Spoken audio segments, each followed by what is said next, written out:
नमस्कार। आज हम डिस्कस करेंगे इंपॉर्टेंट करंट अफेयर के क्वेश्चन। आप नेशनल इंटरनेशनल अफेयर के क्वेश्चन भी जो है कह सकते हैं। हर एक question exam point of view से इंपॉर्टेंट है और डेफिनेटली आने वाले एग्जाम्स में आपकी हेल्प करेगा, जैसे कि पहले भी करता रहा है। चाहे आपका आने वाला कोई पेपर 1 का एग्जाम है, चाहे आप हाई कोर्ट के एग्जाम के लिए तैयारी कर रहे हैं या कांस्टेबल के एग्जाम के लिए तैयारी कर रहे हैं या फिर पब्लिक सर्विस कमीशन के किसी और एग्जाम, या फिर आप तैयारी कर रहे हैं हिमाचल प्रदेश राज्य चयन आयोग के अपकमिंग टीजीटी जेबीटी जैसे एग्जाम्स के लिए, डेफिनेटली आपको हेल्प मिलेगी, जैसे कि पहले भी मिलती रही है। क्वेश्चन नंबर 1 से डिस्कशन को अभी स्टार्ट करते हैं। बोलते हैं, what is rank of India in human development index as पर ह्यूमन डेवलपमेंट रिपोर्ट 2025। तो बोलते हैं कि मानव विकास रिपोर्ट 2025 के अनुसार मानव विकास सूचकांक में भारत का क्या रैंक रहा है। तो अभी जो है वो ये ह्यूमन डेवलपमेंट इंडेक्स जो है वो निकाला गया है। तो ह्यूमन डेवलपमेंट इंडेक्स निकाला गया है और इस रिपोर्ट से हमें ये पता चलता है कि भारत का जो रैंक है वो 130वें नंबर का रैंक भारत का यहाँ पर रहा है। ऑप्शन बी जो है वो इसका सही आंसर हो जाएगा। हम काफ़ी डिटेल से यहाँ पर जाएंगे। बोलते हैं कि इंडिया का रैंक 130 रहा है आउट ऑफ 193 कंट्रीज। ये 2023 में रहा है और ये जो 2023 में रहा है भारत का रैंक, ये आपने ध्यान रखना है कि ये रैंक है 2023 का, परंतु रिपोर्ट 2025 में ये जारी की गई है। 2025 में अभी जारी की गई रिपोर्ट रैंक 2023 का है। इससे पहले 2022 का रैंक आया था, अभी लेटेस्ट वन 2023 का ही है।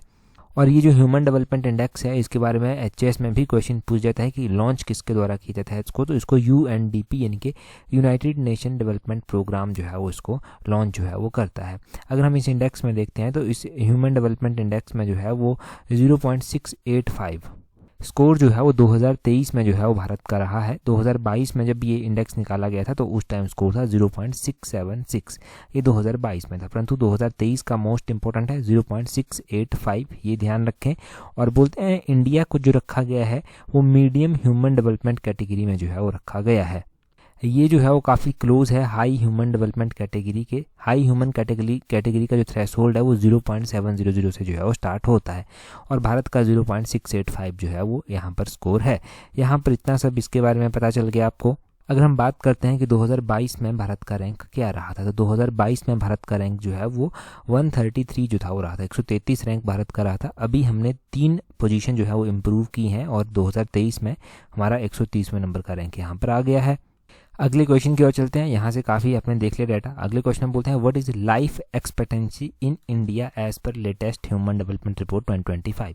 तो ये जो ह्यूमन डेवलपमेंट रिपोर्ट 2025 निकाली गई, इसमें जो है वो नवीनतम जो मानव की जो आयु है भारत में, कितना इंसान जीता है भारत में, वो भी जो है वो एक रिपोर्ट निकाली गई। और इस लाइफ एक्सपेक्टेंसी में जो है वो इंडिया की जो एक्सपेक्टेड जो है वो यहाँ पर एज है कि कितने एज तक जो है वो इंडियंस जीते हैं, तो वो है 72 ईयर्स। ऑप्शन सी जो है वो सही आंसर हो जाएगा।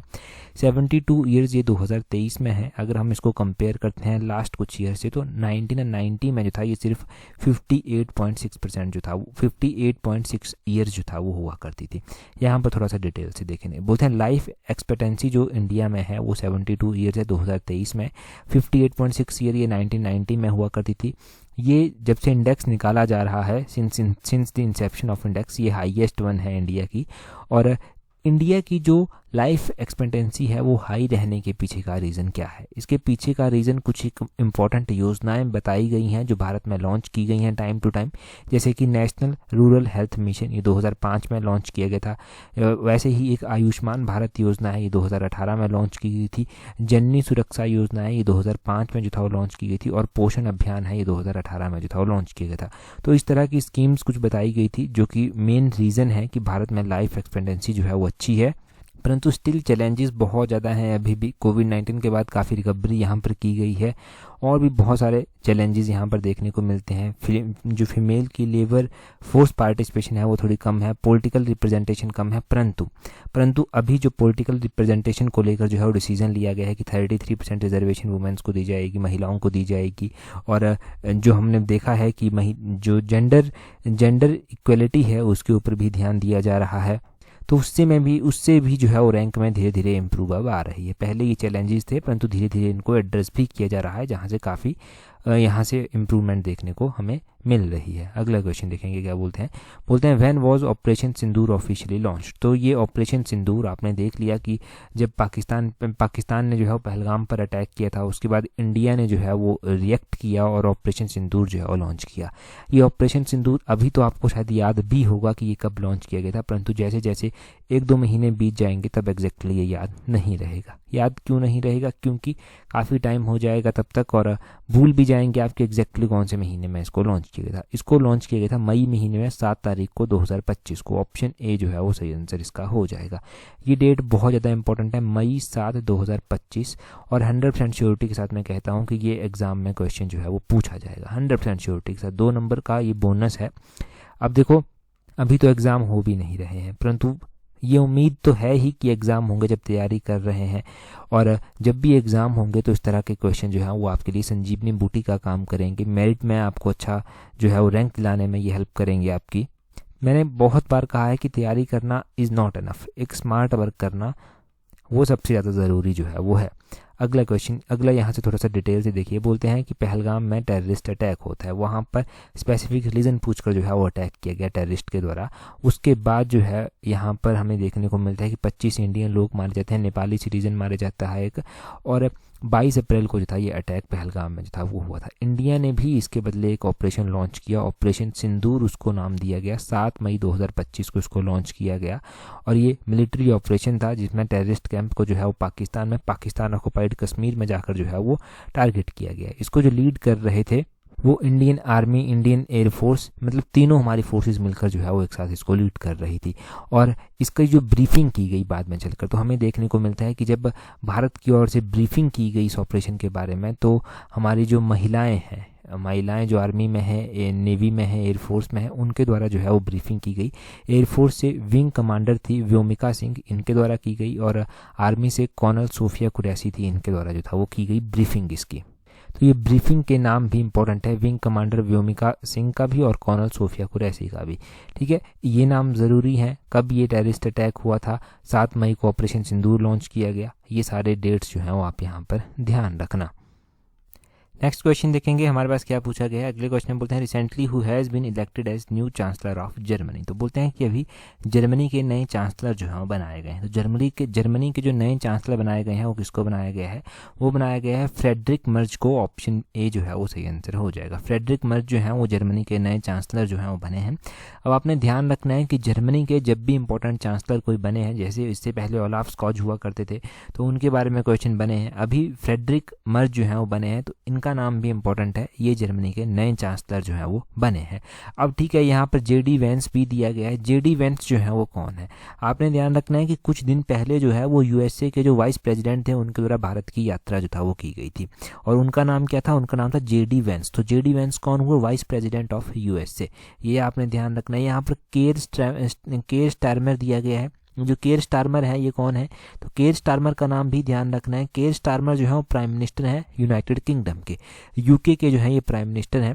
तो यूके के प्राइम मिनिस्टर हो गया, यूएसए के वाइस प्रेसिडेंट हो गया, जर्मनी के जो नए वाइस चांसलर बने, जर्मनी के जो नए चांसलर बने हैं उनका नाम हो गया।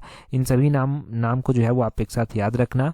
हमारा जो इससे पिछले वाला एडिशन था उसमें भी हमने एक क्वेश्चन जो था वो पढ़ा था। हमने पढ़ा था prime minister of Australia. Australia के जो है वो नए प्राइम मिनिस्टर बनाए गए थे, तो वो हमने क्या पढ़े थे? वो एंटोनी एल्बनीज़ जो था वो हमने पढ़े थे। एंथनी एल्बनीज़ हमने पढ़े थे। एंथनी एल्बनीज़ इसलिए भी इंपॉर्टेंट है क्योंकि वो री इलेक्ट किए गए हैं, फिर से उनको इलेक्ट किया गया था। और साथ में ही हमने कनाडा के नए प्राइम मिनिस्टर का नाम पढ़ा था, जो शायद दिसंबर 2024 में जो था वो बने थे। कनाडा के जो नए प्राइम मिनिस्टर बने हैं वो मार्क कार्ने जो है वो बने हैं। मार्क कार्ने का नाम यहाँ पर मैं लिख देता हूँ। मार्क कार्ने कनाडा के बने। तो कनाडा हो गया, ऑस्ट्रेलिया हो गया, यूनाइटेड किंगडम हो गया, यूएसए के वाइस प्रेसिडेंट हो गया, जर्मनी के जो है वो नए चांसलर हो गए। तो ये सारे पॉइंट्स यहाँ से एक साथ हुए। अब जब भी हम इंपॉर्टेंट कंट्रीज़ की बात करते हैं तो उनकी कैपिटल भी आपको पता होनी चाहिए। जैसे कि हमने ऑस्ट्रेलिया पढ़ा, तो ऑस्ट्रेलिया की जो कैपिटल है वो है कैनबेरा, वो आपने ध्यान रखना है। और ऑस्ट्रेलियन डॉलर कर जो है उसकी करेंसी जो है वो आती है। हमने जो है वो कनाडा भी पढ़ा, कनाडा की कैपिटल जो है वो ओटावा में स्थित है और कैनेडियन डॉलर जो है वो उसकी करेंसी है। जर्मनी हमने पढ़ा, तो जर्मनी की जो कैपिटल है वो कहाँ पर आती है? वो बर्लिन में जो है उसकी कैपिटल जो है वो आती है। और जर्मनी की जो करेंसी आती है वो यूरो जो है वो जर्मनी की करेंसी जो है वो आती है। इसके अलावा यूएसए हमने पढ़ा, तो यूएसए का तो आपको पता ही है कि यूएसए की जो कैपिटल है वो जो है वो वाशिंगटन डीसी में आती है और यूएस डॉलर कर जो है उसकी करेंसी आती है। तो ये तो हो गए जो हमने ऑप्शंस में दे रखे थे। इसके अलावा जो इंपॉर्टेंट कंट्रीज हमारे पास आती हैं, जैसे कि कतर की कैपिटल दोहा में आती है, रियाल इसकी करेंसी आती है। लीबिया की कैपिटल जो है त्रिपोली में आती है और लीबियन दिनार कर इसकी करेंसी जो है वो आती है। युगांडा की कैपिटल जो है वो कंपाला में आती है और युगांडा शिलिंग कर जो है उसकी करेंसी जो है वो आती है। और वैसे ही ग्रीस कंट्री आती है, एथेंस इसकी, ग्रीस की तो मैं कैपिटल यहाँ पर लिख ही देता हूँ ग्रीस की, ये ग्रीस कंट्री होगी, इसकी जो कैपिटल आती है वो एथेंस में आती है, ये आपने ध्यान रखना है। और इसकी जो करेंसी है वो यूरो जो है वो इसकी करेंसी जो है वो आती है। तो ये इंपॉर्टेंट कैपिटल्स हो गई। और यहाँ पर लिखा गया है कि फ्रेडरिक मर्ज जो जर्मनी के नए चांसलर बने हैं वो 10th चांसलर ऑफ जर्मनी जो है वो बने हैं, 10वें नंबर के चांसलर जर्मनी के बने हैं। अगला क्वेश्चन देखिए क्या बोलते हैं। अगला क्वेश्चन डिस्कस करें उससे पहले देखिए, अगर आप तैयारी कर रहे हैं अपकमिंग पेपर 1 के लिए, आप हाईकोर्ट के एग्जाम के लिए तैयारी कर रहे हैं या फिर Himachal Pradesh public service commission के किसी और एग्जाम या फिर राज्य चयन आयोग के अपकमिंग टीजीटी जेबीटी जैसे एग्जाम्स के लिए तैयारी कर रहे हैं, तो आप हमारी कॉम्प्रिहेंसिव टेस्ट को ज्वाइन कर सकते हैं, जिसका लिंक नीचे डिस्क्रिप्शन बॉक्स कमेंट बॉक्स में दिया गया है। अभी आपको अच्छे खासे डिस्काउंट से ये टेस्ट जो है मिल जाएगी। दूसरा, अभी जो है वो जूनियर ऑफिस असिस्टेंट का पेपर भी होगा, तो उसके लिए भी हमने एक टेस्ट जो है वो फुल लेंथ यानी कि पेपर 1 की भी पेपर 2 की भी इसी में जो है वो ऐड की है और टेस्ट ग्रुप में जो है वो आपको प्रोवाइड करवा दी जाएगी। 10 तारीख हमने 10 मई को जो है वो प्रोवाइड करवाई जाएगी, आज ही प्रोवाइड करवा दी जाएगी आपको ये यहाँ पर। तो टेस्ट अगर आपने ज्वाइन की है तो टेस्ट ग्रुप जरूर जो है चेक कर लेना, वहाँ पर आपको ये अपडेट्स मिल जाएंगी।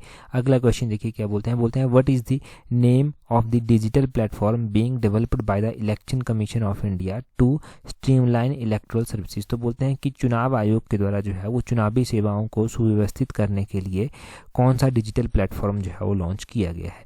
अब देखो, इलेक्शन कमीशन ऑफ इंडिया के द्वारा जो है वो एक प्लेटफॉर्म जो है वो लॉन्च किया गया है। ये प्लेटफॉर्म क्यों लॉन्च किया गया है, ताकि जो चुनाव से रिलेटेड सर्विसेज होती हैं उनको जो है वो स्ट्रीमलाइन किया जा सके। तो उसके लिए जो है वो ECI नेट ECI नेट कर जो है वो एक प्लेटफॉर्म जो है वो जारी किया गया है। ऑप्शन सी जो है वो सही आंसर हो जाएगा। तो ये आपने ध्यान रखना है, ECI नेट कर जो है ये प्लेटफॉर्म है। इलेक्शन कमीशन की हम यहाँ पर बात कर लेते हैं। देखो, इलेक्शन कमीशन की जब भी बात की जाती है तो इंपॉर्टेंट आर्टिकल जो आता है इलेक्शन कमीशन से रिलेटेड वो आपने ध्यान रखना है कि कौन सा आर्टिकल इलेक्शन कमीशन से संबंधित है। तो article number 324 of Indian constitution ध्यान रखें। ये आर्टिकल इलेक्शन कमीशन से डील करता है। इलेक्शन कमीशन की स्थापना 25 जनवरी 1950 को जो था वो की गई थी। 25 जनवरी को उसकी स्थापना की गई थी 1950 में, इसीलिए 25 जनवरी को जो है वो एक इम्पॉर्टेंट डेज भी मनाया जाता है। तो 25 जनवरी को जो है वो नेशनल वोटर डे जो है वो मनाया जाता है। नेशनल वोटर डे 25 जनवरी को मनाया जाता है। पहले जो हमारे चीफ इलेक्शन कमिश्नर थे वो कौन थे, तो चीफ इलेक्शन कमिश्नर का आपने ध्यान रखना है कि सुकुमार सेन जो था वो पहले चीफ इलेक्शन कमिश्नर थे भारत के। और प्रेजेंट टाइम में इलेक्शन कमिश्नर ऑफ इंडिया की अगर हम बात करते हैं कि प्रेजेंट टाइम में जो है वो चीफ इलेक्शन कमिश्नर जो है वो कौन है, तो प्रेजेंट टाइम के जो चीफ इलेक्शन कमिश्नर है उनका नाम ज्ञानेश कुमार है। ज्ञानेश कुमार का नाम भी आपने ध्यान रखना है। चीफ इलेक्शन कमिश्नर के अलावा जो है वो 2 और इलेक्शन कमिश्नर जो है वो होते हैं। तो 2 और जो इलेक्शन कमिश्नर हैं वो कौन कौन है, एक है सुखवीर सिंह संधू और एक है विवेक जोशी। सुखवीर सिंह संधू और विवेक जोशी का नाम भी ध्यान रखें। ज्ञानेश कुमार का तो याद रहेगा ही रहेगा। अगला क्वेश्चन देखिए, बोलते हैं India's first artificial intelligence based data centre park setup in which of the following state. तो बोलते हैं कि भारत का पहला जो AI इनके आर्टिफिशियल इंटेलिजेंस आधारित डाटा सेंटर पार्क होगा वो किस राज्य में स्थापित किया जाएगा। तो इंडिया का पहला जो artificial intelligence based data centre park है वो छत्तीसगढ़ में जो है वो स्थापित किया जाएगा। ऑप्शन सी जो है वो इसका सही आंसर हो जाएगा। छत्तीसगढ़ में स्थापित किया जाएगा। छत्तीसगढ़ के जो चीफ मिनिस्टर हैं उनके द्वारा इसकी फाउंडेशन जो है वो अभी रखी गई है और छत्तीसगढ़ के रायपुर में जो है वो उसकी फाउंडेशन जो है वो रखी गई है। अगर आप मैप में देखते हैं तो मैप में ये जो है वो छत्तीसगढ़ आता है। रायपुर जो है वो उसकी कैपिटल है। छत्तीसगढ़ के साथ जो इंडिया के स्टेट बाउंड्री शेयर करते हैं उनके बारे में ध्यान रखें। पेपर 1 में इस तरह के क्वेश्चन पूछे जाते हैं, स्पेसिफिक स्टेट और उनके साथ जो बाउंड्रीज लगती हैं। एक तो उड़ीसा इसके साथ बाउंड्री शेयर करता है, मध्य प्रदेश इसके साथ बाउंड्री शेयर करता है, महाराष्ट्र इसके साथ बाउंड्री शेयर करता है, तेलंगाना भी इसके साथ बाउंड्री शेयर करता है, झारखंड इसके साथ बाउंड्री शेयर करता है, थोड़ी सी बाउंड्री यहाँ पर उत्तर प्रदेश भी इसके साथ लगाता है। और ये एक लैंड लॉक्ड कंट्री आई पूरी तरह से। इसके साथ कोई भी वाटर बॉडी नहीं लगती, यानी कि कोई भी सी वगैरह इसके साथ नहीं लगता, जैसे कि उड़ीसा के साथ लगता है, आंध्र प्रदेश के साथ लगता है, वेस्ट बंगाल के साथ लगता है। नहीं, ये पूरी तरह से लैंड लॉक्ड स्टेट जो है वो आता है। जैसे हम अपने हिमाचल के बारे में पढ़ते हैं कि हिमाचल जो है वो 18वें नंबर का स्टेट जो है वो भारत का बना था, और हिमाचल जो था वो इसके बारे में हम एक और बात पढ़ते हैं कि 1971 में इसको पूर्ण राज्य का दर्जा जो था वो दिया गया था। वैसे ही छत्तीसगढ़ जो है वो वर्ष 2000 में जो है वो एक अलग से राज्य जो था ये बना था, और 2000 में जब ये राज्य बना था तो कौन से नंबर का राज्य जो था वो बना था, 26 नंबर का स्टेट जो था ये भारत का बना था। 26 नंबर का स्टेट ये भारत का बना था, और उसके बाद 27 नंबर का स्टेट जो था वो उत्तराखंड बना था। 28 नंबर का स्टेट जो था वो झारखंड जो था वो बना था। तो ये स्टेट्स के बारे में आपने ध्यान रखना है। छत्तीसगढ़ के बारे में संपूर्ण जानकारी आपके पास यहाँ से हो गई, कैपिटल वगैरह भी इसकी यहाँ से ध्यान रख लेना। अगला क्वेश्चन देखिए, नेक्स्ट क्वेश्चन में क्या बोलते हैं। नेक्स्ट क्वेश्चन में बोलते हैं India has recently received a new shipment of Igla S air defence missile from which country. तो देखो अभी भारत पाकिस्तान का युद्ध चला है, तो इस तरह की इंपॉर्टेंट मिसाइल्स जो आती हैं, इंपॉर्टेंट जो डिफेंस सिस्टम आते हैं, वो कहाँ से आए, किस कंट्री ने इंडिया को दिए हैं, कैसे इंडिया ने बनाए हैं, वो सारे इंपॉर्टेंट हैं। तो इंडिया ने अभी हाल ही में जो है वो ईगला एस एयर डिफेंस मिसाइल जो है रिसीव की है, और रशिया से जो है ये रिसीव की है। रशिया इंडिया का डिफेंस पार्टनर जो है वो बहुत अच्छा डिफेंस पार्टनर जो है माना जाता है। और रशिया से अगर हम बात करते हैं तो इंडिया ने रशिया से, ऐसा नहीं है कि ये ईगला एस कर ही जो है वो रशिया से जो है वो लिया है, नहीं, इंडिया ने जो है वो और भी डिफेंस सिस्टम ऐसे हैं जो रशिया से जो है वो लिए हैं। जैसे कि आप S-400 के बारे में आजकल बहुत ज़्यादा जो है वो सुन रहे हैं। S-400 जो है ये सिस्टम इंडिया के द्वारा, ये रशिया से ही जो है वो इंडिया के द्वारा जो है वो लिया गया है S-400। और S-400 ये जो है वो मिसाइल सिस्टम है सरफेस टू एयर, सरफेस से एयर पर वार करने वाला जो है ये सिस्टम जो है वो है। तो सरफेस टू एयर सिस्टम ये है, S-400 रशिया से लिया गया है। हमने यहाँ पर एक और चीज़ पढ़ी थी, ब्रह्मोस मिसाइल हमने पढ़ी है। ब्रह्मोस मिसाइल भी इंपॉर्टेंट है। ब्रह्मोस मिसाइल जो है वो इंडिया के द्वारा रशिया के साथ मिलकर जो है वो डेवलप की गई है। ब्रह्मोस ये दो नदियों के नाम से जो है वो बनता है। अक्सर मैंने आपको बताया है, एक ब्रह्मपुत्रा नदी है, एक मोस्कोवा नदी है रशिया की, इनसे जो है ये बना है। और उसी तरह जो है वो सुखोई विमान भी आपने चर्चा में देखा होगा। ये सुखोई विमान जो है ये सुखोई इसको ऐसे भी लिखते हैं Su-30 MKI, ये भी जो है वो रशिया से ही जो है वो लिया गया है। रशिया ने ही इसको डेवलप जो है वो किया है। तो रशिया ने डेवलप किया है। बाकी जो हमारा इंडिया का हिंदुस्तान एरोनॉटिक्स लिमिटेड है, हाल जो है उसके साथ मिलकर जो है वो तैयार किया है। इंडिया मतलब ऐसा है कि जब कोई कंट्री अपनी टेक्नोलॉजी प्रोवाइड करवाती है तो ऑब्वियसली इंडिया की सहायता भी वो लेगी ही। इंडिया पैसा इन्वेस्ट करेगा तो इंडिया के लोगों को भी वहाँ पर रोजगार जो है वो मिलेगा। अब इतना सब यहाँ से याद हो गया। यहाँ पर वही लिखा गया है कि रिसेंटली जो आपने देखा है टेंशन इंडिया और पाकिस्तान बॉर्डर पर जो है डेवलप हुई है, उसके बाद जो है वो इस तरह से मिसाइल सिस्टम जो है वो चर्चा में आ रहे हैं। अगला क्वेश्चन बोलते हैं ISRO's Gaganyaan manned mission likely to be launched by which year. तो इसरो का जो गगनयान मिशन है उसको बोलते हैं कि कौन से ईयर तक ये एक्सपेक्टेड है कि इसको लॉन्च कर दिया जाएगा। तो इसको इसरो का जो गगनयान मिशन है वो एक्सपेक्टेड है कि 2027 तक उसको लॉन्च कर दिया जाएगा। यहाँ पर थोड़ी सी डेवलपमेंट इस मिशन में हुई है तो चर्चा में ये आया है। इंडिया का जो स्पेस रिसर्च ऑर्गेनाइजेशन है जिसको इसरो हम बोलते हैं, इंडियन स्पेस रिसर्च ऑर्गेनाइजेशन, उसने कहा है कि गगनयान मिशन जो है वो एक्सपेक्टेड है कि हम लॉन्च कर देंगे 2027 तक। और ये जो है ना लॉन्च इंडिया का जो सिस्टम है ये गगनयान मिशन कर इसका काम होगा कि ये इंडियन एस्ट्रोनॉट्स को जो है वो स्पेस पर ले जाएगा। 2027 तक ये ले जाएगा, 2027 तक ले जाएगा। इससे पहले हमने स्पेस में डेवलपमेंट देखी थी कि एक्सियोम 4 कर एक प्राइवेट स्पेस मिशन जो था वो लॉन्च किया गया था। इसमें इंडियन एस्ट्रोनॉट जो थे जिनका नाम शुभांशु शुक्ला था उनको स्पेस पर जो था वो भेजा गया था। शुभांशु शुक्ला मतलब भेजा क्या गया था, वो उस टाइम कहा गया था कि भेज दिया जाएगा। अभी ये फर्स्ट वीक ऑफ जून में जो है वो चले जाएंगे। और इसके अलावा जो है वो फर्स्ट इंडियन एस्ट्रोनॉट जो स्पेस में गए हैं अभी तक, फर्स्ट इंडियन एस्ट्रोनॉट जो है वो राकेश शर्मा है। राकेश शर्मा 1984 में गए थे। राकेश शर्मा के बाद शुभांशु शुक्ला जो है वो अभी जाएंगे। और बोलते हैं कि भारत अपना अंतरिक्ष जो स्टेशन बनाने की बात करता है, तो भारत का जो अंतरिक्ष स्टेशन है वो एक्सपेक्टेड है कि 2035 तक वो भी जो है वो तैयार हो जाएगा। तो इतनी डेवलपमेंट है स्पेस में। हमने एक्सियोम 4 देख लिया, इसरो का गगनयान देख लिया, जो पहले राकेश शर्मा थे 1984 में जो गए थे स्पेस पर उनका देख लिया, अंतरिक्ष स्टेशन हमने अपना भारत का देख लिया। अभी तक भारत का अपना कोई अंतरिक्ष स्टेशन है नहीं। अगला क्वेश्चन देखते हैं। बोलते हैं what is the length of international border between India and Pakistan. तो बोलते हैं कि इंडिया और पाकिस्तान का जो इंटरनेशनल बॉर्डर है वो जो है उसकी कुल लेंथ जो है वो कितनी है। तो अप्रॉक्सीमेटली 3323 किलोमीटर लेंथ जो है वो इसकी आती है। ऑप्शन बी जो है वो सही आंसर है। अभी इंडिया और पाकिस्तान के बीच में काफ़ी टेंशन आपको देखने को मिल रही है, और अभी हम मैप से भी देखेंगे कि कौन कौन से इंडियन स्टेट बाउंड्री शेयर करते हैं पाकिस्तान के साथ और किस तरह से ये पूरी बाउंड्री लगती है। पिछले कल हमने मिशन अलाइड में भारत की जो नदियां पाकिस्तान में जाती हैं, स्पेसिफिक रूप से हिमाचल से जो नदियां पाकिस्तान में जाती हैं वो भी पढ़ा था। अभी फिर से मैप पर चलते हैं।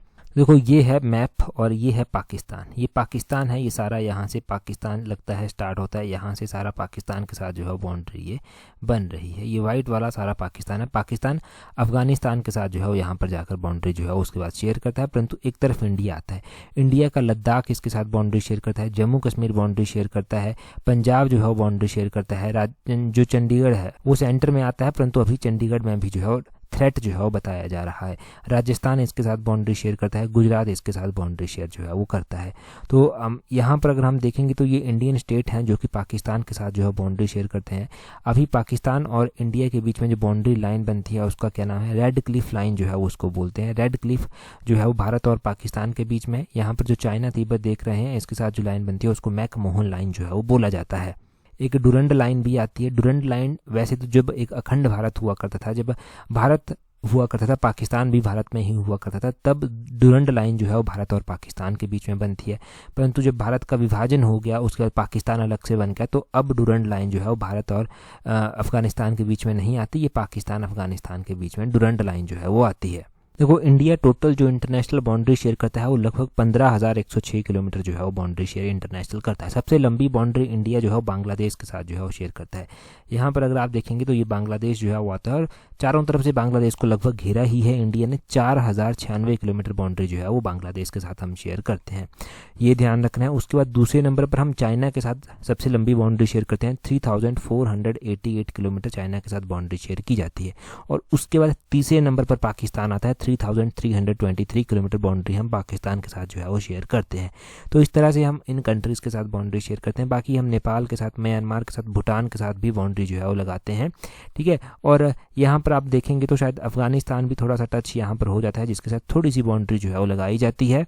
तो इतना सब आप हमारे इंटरनेशनल बाउंड्री के बारे में जो है ध्यान रखना। यहाँ पर आपको इंडिया के स्टेट भी जो है वो पता चल ही गए हैं।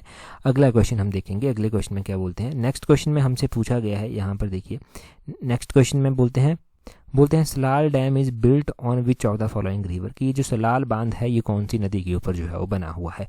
अब बांध भी चर्चा में आ रहे हैं क्योंकि इंडस वाटर ट्रीटी को जब भारत ने सस्पेंड किया है तो भारत क्या कर रहा है, वैसे रेगुलर फ्लो रहता था नदियों का, अब भारत पानी रोक ले रहा है, पाकिस्तान तक पानी नहीं पहुंच रहा जाकर।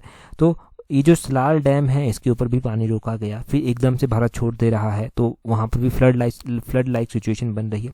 एक स्ट्रेटजी ही है एक तरह से ये। तो बोलते हैं सलाल डैम जो है ना, सलाल डैम जो है वो कौन सी नदी के ऊपर जो है वो बना हुआ है, ये चेनाब नदी के ऊपर जो है वो बना हुआ डैम है। जम्मू कश्मीर में जो है ये डैम है, यहाँ पर अगर आप देखेंगे चेनाब नदी के ऊपर बना हुआ है, जम्मू कश्मीर में बना हुआ है। और सलाल हाइड्रो इलेक्ट्रिक प्रोजेक्ट भी है जो कि 690 मेगावाट की परियोजना जो है वो आती है।